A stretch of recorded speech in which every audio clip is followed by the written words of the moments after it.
ગુજરાત પ્રદેશ કોંગ્રેસ દ્વારા જન આક્રોશ યાત્રા આગમન અંગે બેઠક યોજાઈ હતી.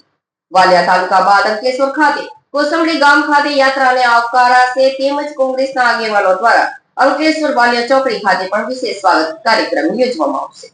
અંકલેશ્વર શહેર કોંગ્રેસ તાલુકા સમિતિ દ્વારા આજરોજ ગુજરાત પ્રદેશ કોંગ્રેસ દ્વારા જન આક્રોશ યાત્રા આવી રહી છે, જે અનુલક્ષીને એક બેઠક રાખવામાં આવી હતી.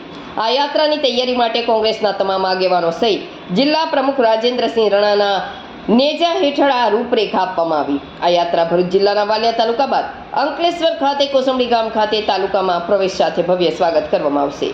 તેમજ કોંગ્રેસના આગેવાનો દ્વારા વાલિયા ચોકડી ખાતે સ્વાગત કરવામાં આવશે.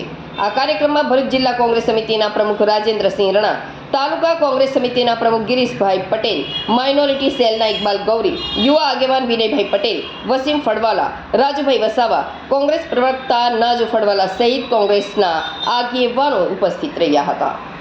જન આક્રોશ યાત્રા ત્રીજા ચરણની ગુજરાત પ્રદેશ કોંગ્રેસ સમિતિ આયોજિત જન આક્રોશ યાત્રા આજે કપરાડાથી વલસાડથી શરૂઆત તેની થઈ ગઈ છે.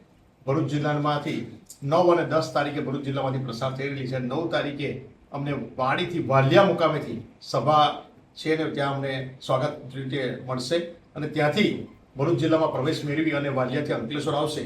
ત્યારે અંકલેશ્વરમાં જોરદાર એનું તાલુકા કોસંબડી ગામ અંકલેશ્વર તાલુકાથી જોરદાર એનું સ્વાગત થઈ અને વાલિયા ચોકડી પર અંકલેશ્વર શહેર દ્વારા અને JIDC દ્વારા જોરદાર એનું સ્વાગત કરી અને એ યાત્રાનું અમે આગમન કરીશું. અંકલેશ્વરમાં એના આયોજન અંગે આજરોજ અંકલેશ્વર તાલુકા શહેર કોંગ્રેસ સમિતિની મિટિંગ મળી હતી અને એના આયોજન માટે એનો અનેરો ઉત્સાહ સાથે તમામ આગેવાનો ભેગા મળી અને યાત્રાના આગમન માટેની રાહ જોઈ રહેલા છે.